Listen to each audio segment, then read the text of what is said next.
Le One Piece, trésor légendaire laissé par un certain Goldie Roger, ancien roi des pirates.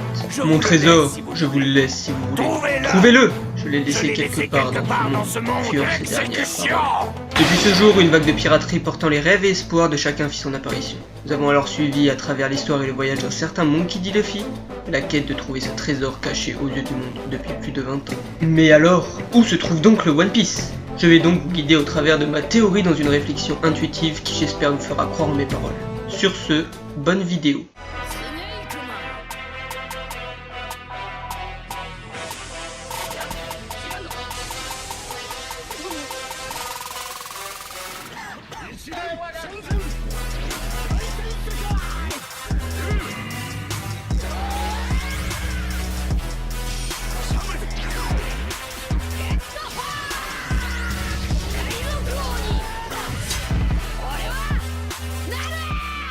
Bonjour à tous et bienvenue sur Rocktail, ou Raftel pour nous les Français. Avant de débuter ma théorie, j'aimerais vous parler 2 petites secondes de cette nouvelle chaîne. Raftel est donc une chaîne YouTube consacrée à One Piece évidemment.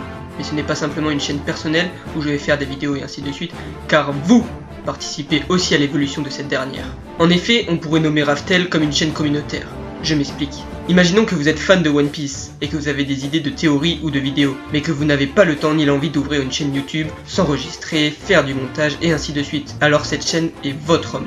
Si vous voulez écrire une théorie, faire une miniature, un montage pour la chaîne, mes DM Twitter sont ouverts. Le lien est dans la description. Bien sûr, en début de vidéo, je préciserai de qui vient la théorie ou la miniature, ainsi de suite. Bon, excusez-moi de ce petit blabla, mais maintenant que nous sommes au clair, nous pouvons commencer cette théorie. Tout d'abord, faisons un récapitulatif des informations qu'Eiichiro Oda a laissées dans son œuvre. À la fin de la guerre de Marineford, un certain Barbe Blanche a crié haut et fort en rendant son dernier souffle. Le One Piece existe. Cette information peut sembler certes futile, mais pourtant nécessaire. Car beaucoup, surtout dans le monde de One Piece, émettaient des doutes vis-à-vis de l'existence de ce trésor. Avec cette phrase, le boss Barbe Blanche met alors tout le monde d'accord. Ensuite, nous savons que la position du One Piece se trouve sur Raftel, île légendaire dont le seul pirate ayant réussi à l'atteindre est Roger. Enfin, rien n'a été affirmé comme quoi Raftel est bel et bien l'île sur laquelle est caché le One Piece, mais on se doute quand même que c'est la bonne île, car aucune trace d'un trésor a été retrouvée depuis 24 ans. On en déduit donc que le trésor de Roger se trouve alors sur une île toujours pas atteinte par des pirates, et seul Raftel correspond à ces critères. Maintenant que nous savons le nom de l'île finale, il faut savoir comment y aller. C'est alors que Crocus, ancien médecin de l'équipage de Roger, précise qu'il faut simplement suivre l'aiguille de sa log-pose et que la dernière île est Raftel. Seulement, Inuarashi sur l'arc de Zou précise que ce n'est pas réellement vrai, car pour atteindre Raftel, il faut avoir 4 rods poneglyphes. On sait actuellement les positions de 3 de ces poneglyphes, un chez Kaido, un chez Big Mom que Luffy a pu récupérer, et un sur Zou.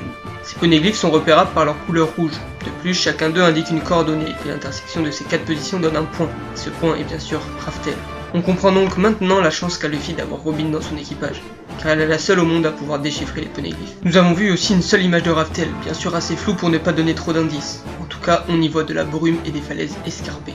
Maintenant que nous avons établi la partie solide de la théorie, car ce sont des éléments apportés du manga sans aucune interprétation faite de ma part, il est temps de passer à l'aspect théorique. Avez-vous lu l'arc de la rêverie ? Ce fut clairement un arc court, mais alors quelle mine d'informations! Et dans ce flux d'informations, quelque chose a attiré mon attention. Il s'agit du château. Ce bâtiment comporte toutes les choses les plus importantes de Marie-Joie, telles que le trône vacant, la chambre de l'autorité où se trouvent les 5 doyens, le bureau de Kong, la salle de conférence, mais aussi, et surtout, la chambre souterraine où se trouve caché un mystérieux chapeau de paille géant. Mais ce n'est pas tout cela qui a attiré mon attention, c'est plutôt le nom du château. En effet, il s'appelle le château Pangea.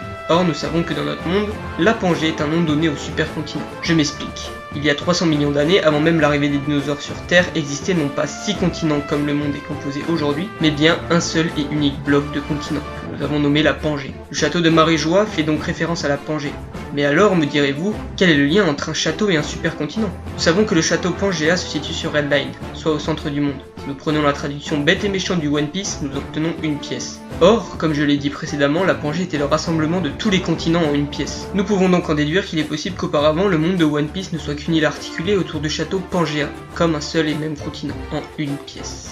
Donc si nous récapitulons ce que j'avance, il est possible que les 4 positions des road poneglyphs se coupent en un seul point. Et ce point est nul autre que le centre du monde, Red Line, qui était autrefois le centre d'un supercontinent rassemblant toutes les îles de One Piece. Cela paraît fou, mais en même temps pourquoi pas. Oda le dit lui-même dans les SBS du tome 91 qu'il ne dira rien de plus sur sa signification. Cela veut donc sûrement dire qu'il y a réellement un sens derrière son nom. J'ajouterai de plus que la seule image dont Oda nous ait fait part ressemble énormément à la façade de Red Line, avec ses parois rocheuses escarpées. Maintenant j'aimerais poursuivre ma réflexion qui peut indiquer la présence d'un ancien supercontinent.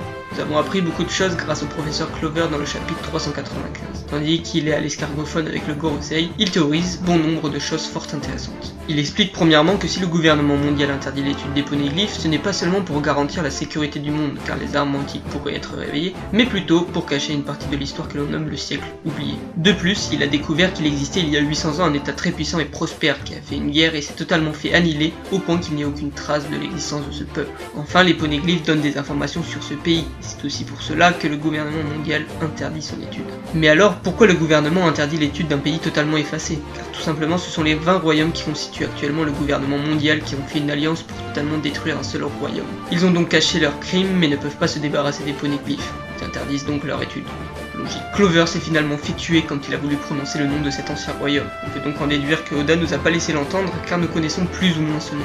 Pour moi, cet ancien royaume était le supercontinent, ce qui explique sa force hors norme, car 20 autres états se sont alliés contre un seul. On pense aussi que les 20 états faisaient partie du supercontinent, et constitueraient ce que l'on appelle maintenant des villes. Ils étaient donc sujets du roi de cet ancien royaume, et tous, avides de pouvoir, ont fait un coup d'état. Et le roi s'y attendait, et a donc écrit des poneglyphes incassables en connaissance pour que ceux qui cherchent la vérité puissent la trouver au sein de ces pierres. On peut donc aussi comprendre que les 20 rois de chaque royaume étaient mauvais, car dès qu'ils ont eu le pouvoir, ils ont instauré un statut qui est au niveau d'un dieu, ce que l'on appelle un Tenryubito. On peut comprendre aussi que le château Pangea était le château de l'ancien royaume, car je pense que dès qu'ils ont gagné, ils sont allés sur le trône du roi déchu, ont planté leur épée pour dire que maintenant ce sont ces 20 personnes qui dirigent le monde, et que personne ne tente de s'accaparer le pouvoir à lui seul. Avec cette hypothèse, nous pouvons donc aussi comprendre pourquoi un chapeau de paille est caché dans le château, car c'était un trésor qui appartenait sûrement à l'ancien royaume. On peut aussi comprendre que le château Pangea était en effet le château de l'ancien royaume, car le gouvernement mondial s'est installé sur Red Line. Nous pouvons voir cela de deux façons différentes. Tout d'abord, il y a l'aspect stratégique.